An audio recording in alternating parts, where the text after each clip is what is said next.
आप book CTET के लिए ले रहे हैं, सुपर टेट के लिए या टेट के लिए ले रहे हैं, तो नॉर्मल चीज़ है, उसमें पूरा उतना सिलेबस दिया होगा जो सीटेट में उस सब्जेक्ट के लिए चीज़ें होगी कि भाई इतना हमारा सिलेबस है, इतना सिलेबस का जो क्राइटेरिया हमने रखा था वो हमारा में यहाँ पे आप नहीं निकाल सकते हैं, क्योंकि सीटेट खेल ही होता है, पूरा अंडरस्टैंडिंग पे डिपेंड होता है। मतलब पूरा अंडरस्टैंडिंग आपने यहाँ पे क्वेश्चन की पकड़ बना ली कि भैया इस तरीके से प्रश्न यहाँ पे आते हैं, अपनी समझ को अगर आपने डेवलप कर लिया कि सीटेट किस तरीके से क्वेश्चन पूछ रहा है, वहाँ की पेडागोजी को आप समझो। अगर जैसे आप लोग पूछ रहे हो कि फर्स्ट सेकंड सेमेस्टर में हमने सीटेट क्वालिफाई किया है, तो आपका मान्य होगा भाई। हेलो एवरीवन, एक बार फिर स्वागत है आप सबका हमारे चैनल में।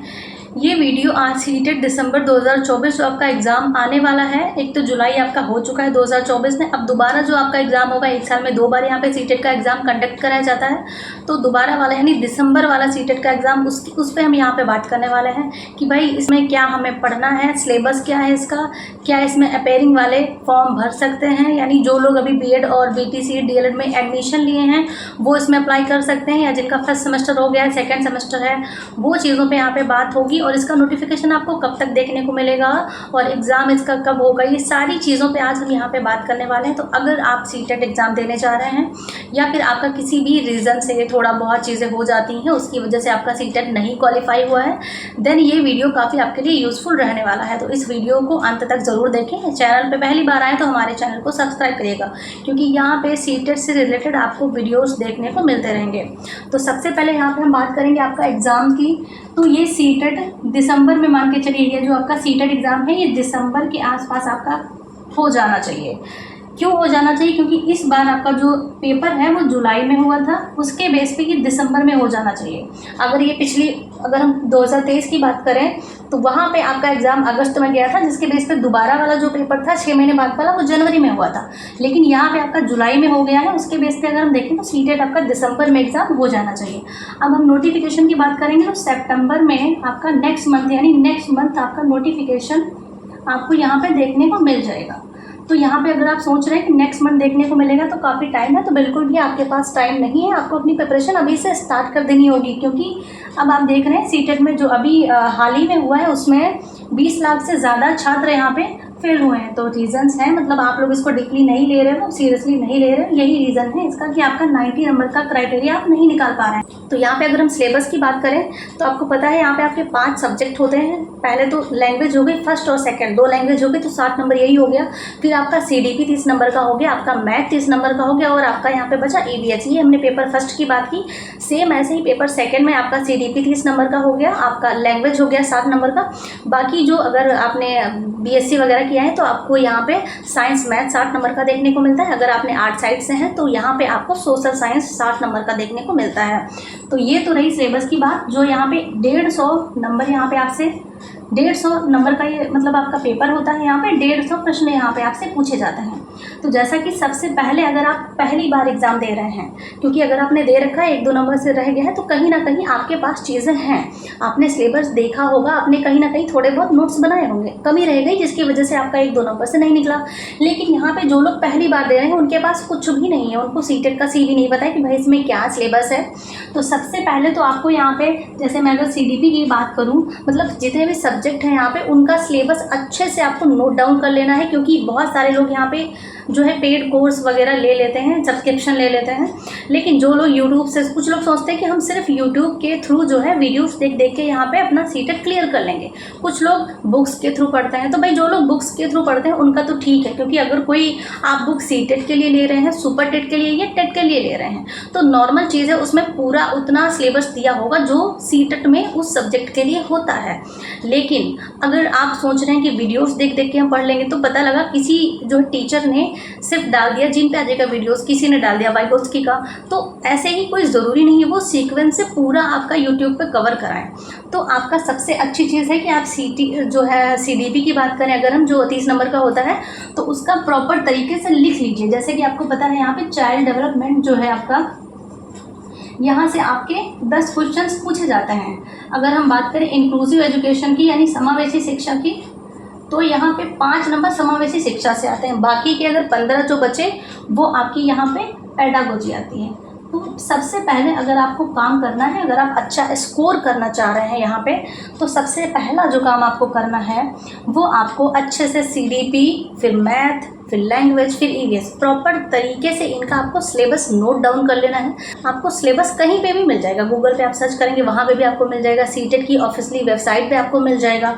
तो वो चीज़ें आपको हिंदी में नोट कर लेंगी। जैसे आपको लग रहा है हिंदी आप अच्छे से समझ रहे हैं तो आपको हिंदी में नोट कर लेना है। अगर आप अच्छे से इंग्लिश समझ रहे हैं तो आपको इंग्लिश भाषा में वो चीज़ें अच्छे से नोट कर लेना है। नोट करने से अब आप जैसे सोच रहे होंगे इस चीज़ से होगा क्या, जैसे कि आपने बुक वगैरह नहीं ली, आपको ऐसे ही पढ़ के सेल्फ स्टडी करके मतलब आपको अपना सीटेट क्लियर करना है। देन आपको वहाँ पे पता है कि भाई CDP में इतने चैप्टर हैं, तो आप चैप्टर वाइज जब चीज़ों को क्लियर करेंगे कि भाई हाँ हमारा जो है ये जीन प्याजे का जो कॉन्सेप्ट था वो हमने क्लियर कर लिया, समावेशी शिक्षा को हमने क्लियर कर लिया, आपके माइंड में चीज़ें होंगी कि भाई इतना हमारा सिलेबस है, इतना सिलेबस का जो क्राइटेरिया हमने रखा था वो हमारा हो चुका है लगभग, अभी इतनी चीज़ें बची हैं। तो इस तरह से जब आप चीज़ों को करते हैं, मतलब ऐसा देखिए बहुत सारे लोग बोलते हैं, इनफैक्ट मैं भी बोलती हूँ कि प्रीवियस ईयर के क्वेश्चन आप करेंगे तो सीटेट आपका क्लियर हो जाएगा, लेकिन सिर्फ प्रीवियस ईयर के क्वेश्चंस करके हम सीटेट को क्लियर नहीं कर सकते हैं। जो हमारे प्रीवियस ईयर के क्वेश्चंस होते हैं उनसे एक हमें प्रॉफिट ये होता है कि हम समझ पाते हैं कि किस बेस पे क्वेश्चन आ रहे हैं, उसी बेस पे हम यहाँ पे अपनी जो तैयारी है उसको कंटिन्यू करते हैं। लेकिन जैसे हम किसी चीज़ की प्रिपरेशन कर रहे हैं तो हमें पता ही नहीं है क्वेश्चन किस तरह से हमें वहाँ पे तैयार करने हैं, कैसे तरीके से हमें वहाँ पे अपनी तैयारी करनी है, तो थोड़ी चीज़ें हमारे लिए डिफ़िकल्ट हो जाती हैं। इसीलिए लोग बोलते हैं कि जो पुराने पेपर हैं उनको आप लगाइए, एक बार अच्छे से उनका एनालिसिस करिए, देन आप समझ पाएंगे कि किस बेस पे क्वेश्चन आ रहे हैं, उनको अच्छे से समझ के तब आप आगे की अपनी जो तैयारी है उसको अच्छे से कर पाएंगे। तो इस बेस पे आपको तैयारी करनी है अपने चैप्टर के वाइज, क्योंकि यहाँ पे आपको पूरे अपने कॉन्सेप्ट क्लियर करने होंगे, देन ही वहाँ से अगर कोई क्वेश्चन बन रहा है वहाँ से आप कर पाएंगे। अगर अच्छे से आपने उसके कॉन्सेप्ट ही क्लियर नहीं करे, उसकी जो समरी है वही आपने अच्छे से नहीं पढ़ी, तो थोड़ा सा यहाँ पे टिपिकल हो जाएगा। अगर आप सोच रहे हैं सिर्फ मॉक दे देंगे, वन लाइनर क्वेश्चंस पढ़ लेंगे, तो देखिए टेट आप वन लाइनर क्वेश्चन पढ़ के निकाल सकते हैं, सीटेट में यहाँ पे आप नहीं निकाल सकते हैं, क्योंकि सीटेट खेल ही होता है, पूरा अंडरस्टैंडिंग पे डिपेंड होता है, मतलब पूरा अंडरस्टैंडिंग पे बेस होता है ये। अगर आपने यहाँ पे क्वेश्चन की पकड़ बना ली कि भैया इस तरीके से प्रश्न यहाँ पे आते हैं, अपनी समझ को अगर आपने डेवलप कर लिया कि सीटेट किस तरीके से क्वेश्चन पूछ रहा है, वहाँ की पेडागोजी को आप समझ गए, तो यहाँ पे सीटेट में आपका अच्छा स्कोर करने से आपको कोई नहीं रोक सकता है। तो यहाँ पे सबसे पहला अगर काम आपको करना है तो अपना सिलेबस अच्छे से आपको नोट डाउन करना है, उसके बेस पे आपको अपनी प्रिपरेशन को आगे बढ़ाना। बहुत सारे लोगों को डाउट होता है कि भाई, बहुत सारे लोग क्वेश्चन भी करते हैं, आके कमेंट में पूछते हैं आके कि हमने जो है फर्स्ट सेमेस्टर में ही बीएड का हो या फिर डीएलएड की बात कर लें, हमने जो है सीटेट को क्वालिफाई कर लिया है, तो क्या अगर हम आगे सीटेट की परीक्षा नहीं दे रहे हैं तो ये हमारा जो सीटेट है ये मान्य होगा? तो बिल्कुल मान्य होगा। यहाँ पे अपेयरिंग वाले भी एग्ज़ाम दे सकते हैं। अगर आपने फर्स्ट सेकेंड किसी भी सेमेस्टर में आपने सीटेट को क्वालिफाई किया है, देन आपको आगे सीटेट मतलब अगर फॉर्म आप नहीं डालना चाह रहे हैं, स्कोर के लिए आप डालना चाह रहे हैं, देन सही है, नहीं तो वो भी आपका मान्य यहाँ पे होगा। तो यहाँ पे एक चीज़ तो आपकी कंफर्म हो गई कि अगर आपने बीएड किया हो या डीएलएड किया हो, अगर जैसे आप लोग पूछ रहे हो कि फर्स्ट सेकेंड सेमेस्टर में हमने सीटेट क्वालिफाई किया है, तो आपका मान्य होगा। भाई अगर आप नहीं देना चाह रहे हैं सीटेट तो कोई आपका ज़रूरी नहीं है, आप उसी सीटेट का जो सर्टिफिकेट है उसको आगे जब शिक्षक भर्ती परीक्षा आएगी उसको आप लगा सकते हैं, वो बिल्कुल 100% मान्य है यहाँ पे। तो ये चीज़ आपकी क्लियर हो गई। और इसकी एक होता है वैलिडिटी कब तक है, तो लाइफ टाइम के लिए ये आपका सीटेट मान्य होगा। ऐसा कुछ नहीं है कि 7 साल बाद आपको दोबारा देना है। एक बार सीटेट आपने पास कर लिया फिर पूरी ज़िंदगी आपको सीटेट देने की कोई ज़रूरत नहीं है। अब बात करेंगे यहाँ पे कौन, यहाँ पे जैसे बहुत सारे लोग ये भी क्वेश्चन करते हैं कि भाई सीटेट का एग्ज़ाम देता कौन है। तो ऐसा नहीं है कि आपने बीएड किया है, तो ऐसा नहीं है कि आपने बीए किया है, बीएससी किया है, एमकॉम किया है या फिर आपने बीटेक कर लिया है उसके बाद आप सीटेट दे सकते हैं। सीटेट वही इंसान दे सकता है जिसने टीचिंग का जो डिप्लोमा होता है वो किया होता है, जैसे कि बीएड हो गया, बीएलएड हो गया, डीएलएड हो गया, डीएड हो गया, इस तरह से आपने कुछ ना कुछ किया है, उसके बाद ही आप सीटेट एग्ज़ाम को यहाँ पे दे सकते हैं। तो ये थी हमारी चीज़ें जो कहीं ना कहीं आपके लिए हेल्पफुल रहेंगी अगर आप सीटेट दिसंबर की प्रिपरेशन कर रहे हैं, क्योंकि हमें गाइडेंस की ज़रूरत होती है। तो सबसे पहला काम आपको यही करना है, आपको सबसे पहले अपना सिलेबस नोट करना है, उसके बेस पे आपको अपनी तैयारी जो है आगे बढ़ानी है। इससे आप अच्छा स्कोर भी कर पाएंगे, क्योंकि बाद में होता क्या है 1-2 नंबर से रहता है, फिर आप इस तरह से आंसर की का वेट करते हैं, फिर रिवाइज आंसर की का वेट करते हैं। क्यों करते हैं? क्योंकि यहाँ पर आपने उतने अच्छे से अपनी प्रिपरेशन नहीं की है, तो एक नंबर 2-2 नंबर यहाँ बढ़ रहा है नहीं बढ़ रहा है, वो जो हेडेक होता है भाई, उससे अच्छा है अभी आप अच्छे से पढ़ लें, आपका स्कोर इतना अच्छा जाए कि यहाँ पे 120, 15, 110 ऐसा स्कोर, जब आप 120 का स्कोर बना के चलेंगे तब आपको उत्तर कुंजी जो दोबारा आती है रिवाइज आंसर की, उसकी कोई ज़रूरत ही नहीं होगी। आपको सिर्फ रिजल्ट देख के बस आप नॉर्मल खुश हो जाएंगे। यहाँ पे लोग एक 89 वाले, 79 वाले, 81 वाले बहुत सारे लोग हैं।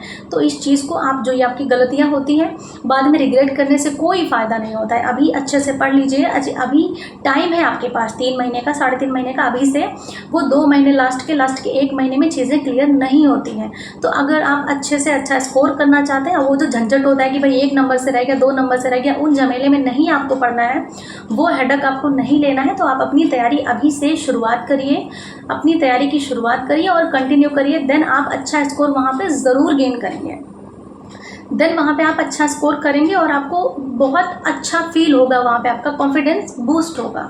तो ये था आज का हमारा वीडियो। अगर हमारे चैनल पे नए आए तो हमारे चैनल को सब्सक्राइब करिएगा। यहाँ पे आपको सीटेट से रिलेटेड वीडियोस डेली देखने को मिलते रहेंगे।